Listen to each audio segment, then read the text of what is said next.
Okay, there we are. So you know I'm stoked when the stupid weird accents come out. What is up, y'all? We're back here with episode number 19 of the Sunday Riff Refinery. I say this every week, but I can't believe I've stuck to something for this long. I literally have pretty bad ADHD, diagnosed by a doctor, don't you worry, I'm not self-diagnosing here.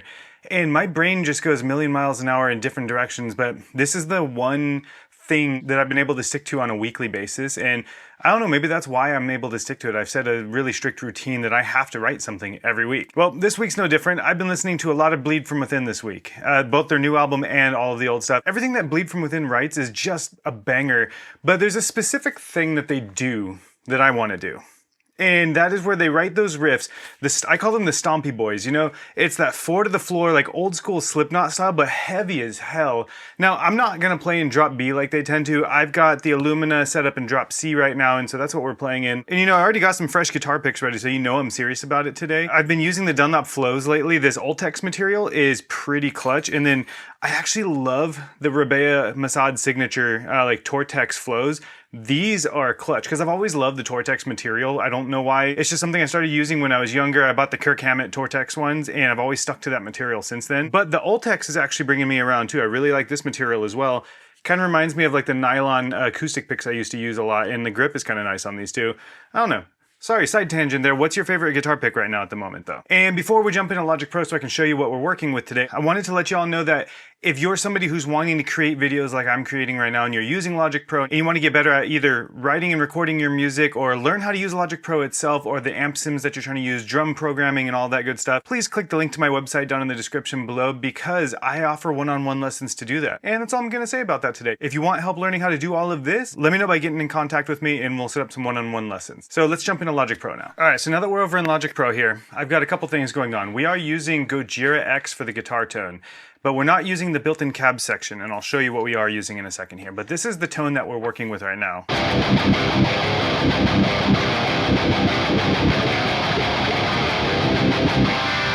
So brutal as ever. Yes, I'm out of tune a little bit there. I know. Brutal as ever though. We do have the overdrive pedal going. We have the distortion all the way down, level about midway, and then the tone a little bit cranked. Very moderate settings on the amp. I've got the gain down, the master down, cranked the output just for the volume, and then I brought the presence way down because I'm using a pretty bright set of cabs in the Get Good Drums Round 1 Contenders, or Contenders Round 1. I finally got around to playing more with this plugin. Fantastic cabinets that they've got inside of here, so it was about time that I tried them out. But we've got the Marshall, the Mesa, and the Orange, and we're rocking a SM57, the SM7B, and then a Royer 121 microphone. And I've set these to pretty dark settings over here. Now let me know down in the comments below if you would like the presets that I've made both inside of this and inside of Archetype Gojira X. Even though my settings are all on screen, you can just screenshot and steal them, but I'd be happy to upload them to my website for free or something, but let me know if that would interest you. So yeah, here's the tone that we're working with here.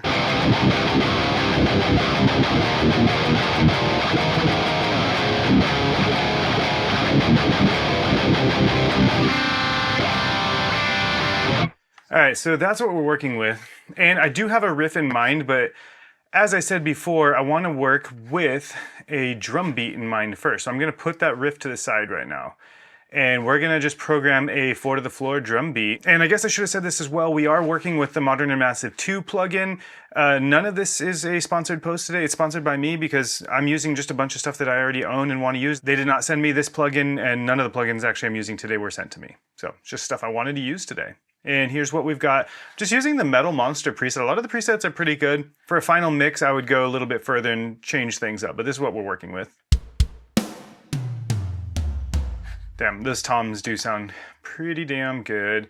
All right, so let's go ahead and jump in and program a 4 to the floor beat. All you drummers, don't kill me for calling it that if it's not what it's actually called. Anybody who's using Modern and Massive 2 right now, what are you guys using for your velocities? I'm gonna stick around the 100 to 105, 107 mark. And that's just usually what I stick with for a lot of the GGD stuff. So let's see how this sounds. Okay, we need a little bit faster. Let's go to like 140 BPM. Okay, that's working. Do we want hi-hats here or do we want a crash? Let's start it with the crash and go into the hi-hats. Okay, there's a crash and then we'll do hi-hats after that. We'll do relatively open hi-hats too. And let's see how that sounds. and then we'll go back and paste that. We could probably do some little fills here and there. We're not going to right now because we need to get to the real important part, the part that everybody cares about, which is the guitar. If we're being real, I mean, it's the only reason you're here watching this, right? Okay, we've got a drum beat. All right, let's go ahead and start jamming along with the idea that I had.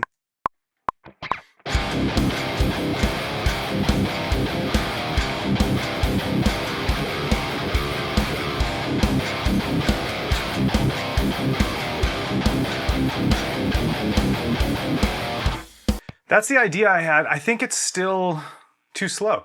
Let's go up to 150 and let's try that again. Okay, that speed sounds a little bit better. I don't know, what do you think? Did you guys like that at the slower tempo? Don't say just yet, let's listen to it at the faster tempo.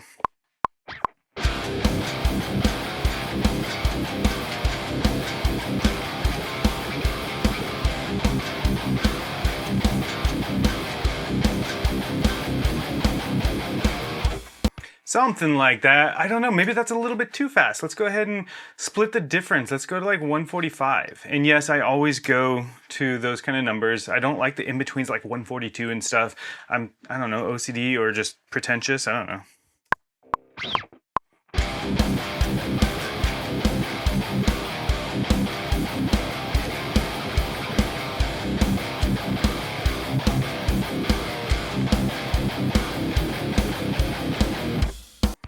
Okay, I think that might be it. Let's go ahead and double track that and see how it sounds. If I can, you all know how I suck at double tracking half the time. Yeah, I messed that all up. Let's go ahead and delete and redo this. And let me take off the Parallax off my guitar because for some reason I'm not feeling it today. There we go, just more natural angle for me now. All right, let's try this again.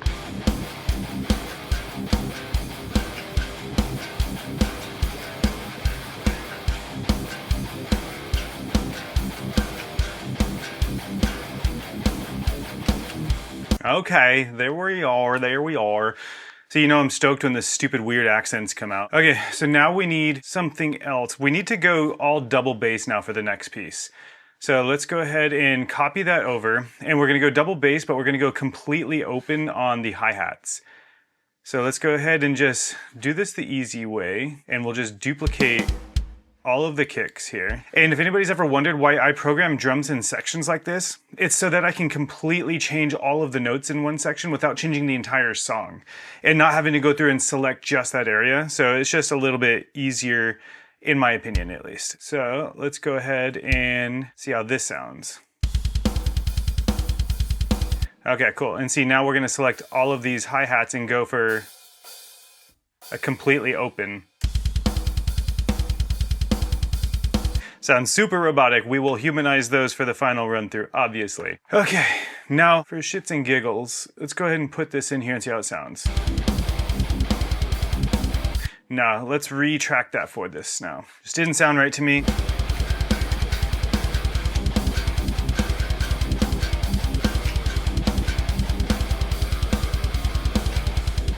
Okay, sloppy, but it sounded cool. I like it.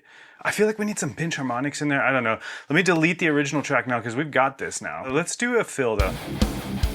What would we do for a fill there? All you drummers out there, I know you can't help me out in the moment, which is why I need to live stream these, honestly.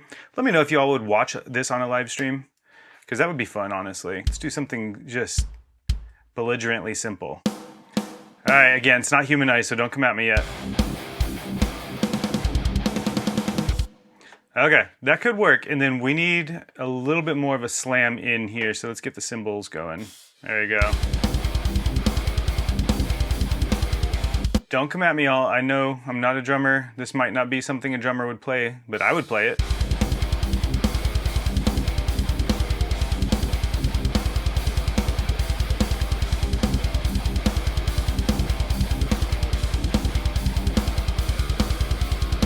Ooh, what are we feeling? Are we feeling like some octave stuff now? What would that even... Let's go into Gojira and let's get the octaver going. You know, I did make a preset. I made... Excuse the name on there. Oops, let's turn off the cabinet.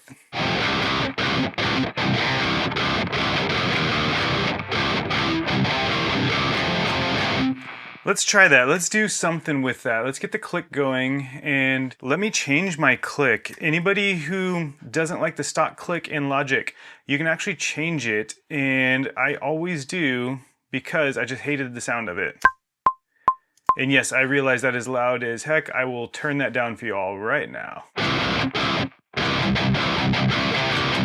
Oh my God, I literally forgot what we just wrote. Wow. Holy crap, I hate this. That's how my brain works. That is so frustrating. Because, you know, my ADHD got sidetracked to change the stupid metronome, and now I forgot completely what I was writing there.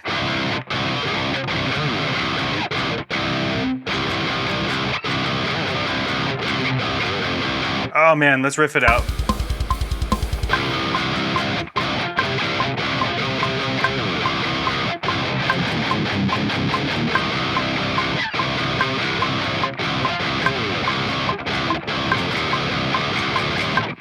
Hey, that works. I don't know what I was writing before, and it's funny because I will once I go back and edit this video. It's gonna frustrate the living crap out of me at that point. But I guess that's the plus side of having the video going. Oh, I hate doing that though. That sounds sick though, right? That sounds sick. Let's get some scratch drums for it.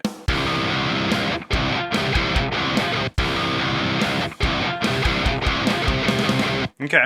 That could work. Maybe that. Let's go ahead and see how that sound recorded over. Let's move this out of the way so I don't hear that anymore.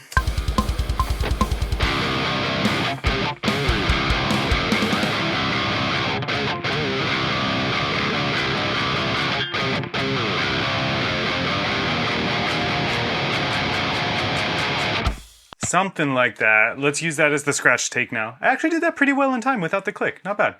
Okay, let's go ahead and get some drums in there now. Yeah, I'm liking this. I'm liking it. Okay, I think that'll work for the rest of it too. Let's go ahead and track some guitars to that. And yes, I know y'all can see my mess there of the different tracks because I keep stuff just in case, you know?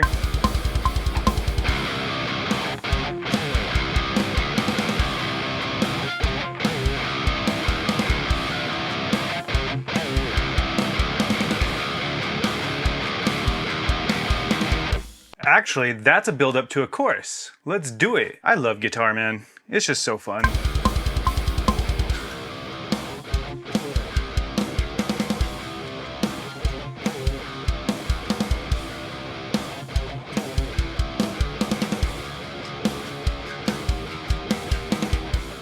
Okay, that's gonna sound good with some bass, but now we need the drums to be a little bit different there. Okay, what do we need for a chorus now? Let's go ahead and create another MIDI region. Let's go for a chorus. This is going faster than usual for me. I want you all to know that looking at my camera right now, I've been going for a total of 24 minutes since we actually started writing this. And so this is not normal. I want everybody to know that is not normal. It is normal when you get into the flow though. All right, let's go ahead and listen to the riff coming out of the middle of that and then figure out a chorus.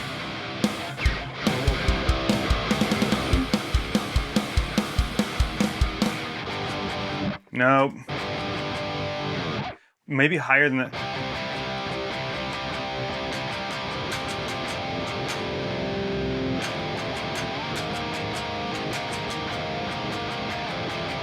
Are we going for a like Deftones chorus out of this? Let's try it.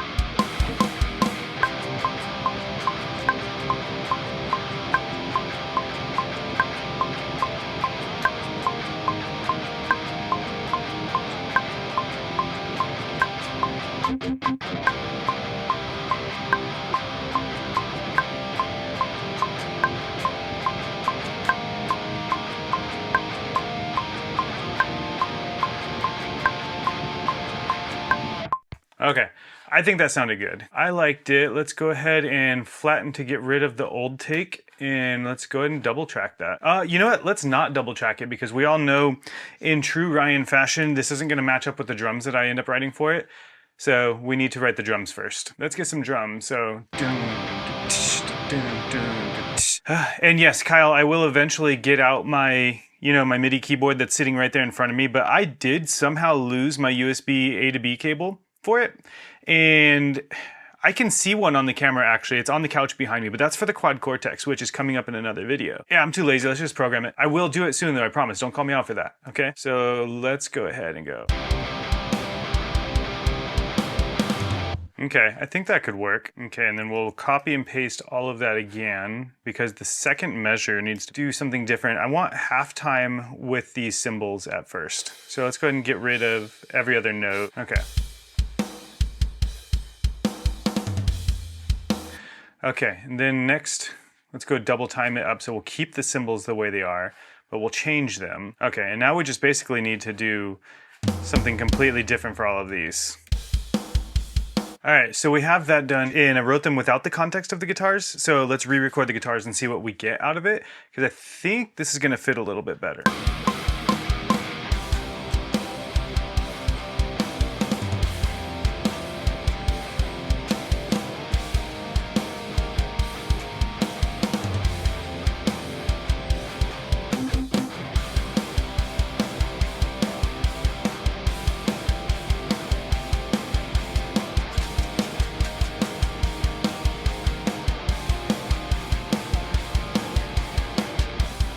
All right, cool. We've got the guitars going. I think that I want to do some bass. And we're in drop C, so I think the GOC bass was in drop C. So let's go ahead and do the drop C bass. The GOC bass, the drop C bass, whatever you want to call it. Let's get a bass preset going. Sounds crazy. So it turns out that the GOC bass was actually battery dead. Now, does anybody else test their batteries by licking them? Ah, that was one of the new ones. Holy crap. Yeah, the one that was in it was dead. That's what I get for using cheap batteries too. Hope I'm not the only one that licks their batteries. I must have left it plugged in to the cable at some point. Same thing keeps happening with my dingwall. Every time I go to use it, I've left it plugged into a cable because none of my other instruments are active. It's just my basses that are active, and so I always forget that you gotta unplug them. It's 2025, you think we would figure that out. All right, so we're gonna run Parallax X, I think, for this. We're gonna bring down some of that high drive though. We don't need all of that.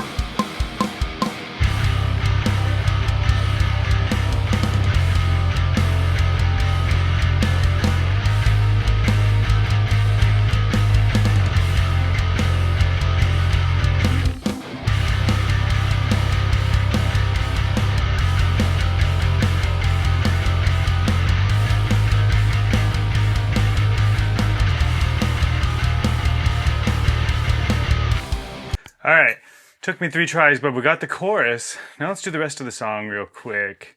I already forgot what we wrote at the beginning, honestly. Okay, we got that one. Now this last piece, what did I do here?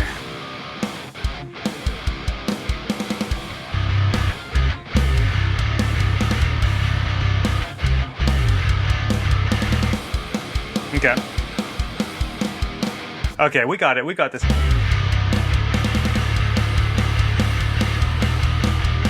Okay, we got the bass, and I didn't mess it up that much. It only took like 1 take per section, obviously, except for that last one. I did do that 3 times because I just wasn't getting the rhythm of it right for whatever reason. Woo, man.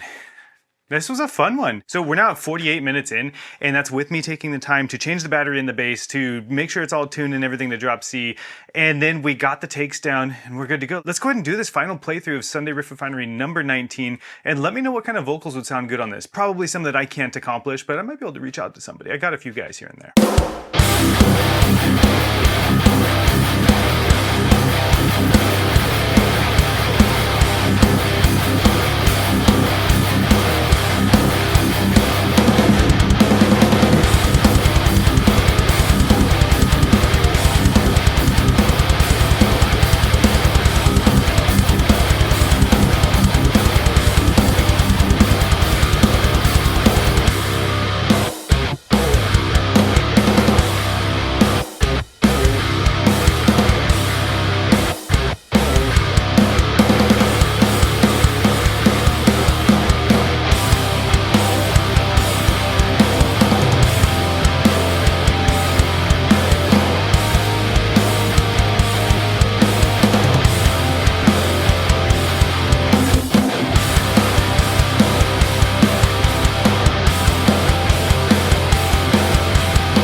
And yeah, I'd say that's a bit of a banger, wouldn't you? I tried to write something in the vein of Bleed From Within, so maybe this is like Bleed From Without is what we'll name this one or something.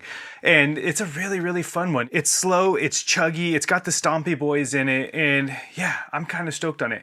I know it's not as technical as something that Bleed From Within would have written, but this was very heavily inspired by them. So I'm honestly pretty stoked because they are one of my favorite bands at the moment. And yeah, thank you all for checking in for Sunday Riff Refinery number 19. If you liked all of this, please hit the like button, please hit the subscribe button. It helps me out a ton. All affiliate links are down below in the description as well. And remember, if you want to take lessons from me to learn how to do all of this, hit me up. My website's linked down below. Until next time, peace and love, and I'll talk to you all in the next one.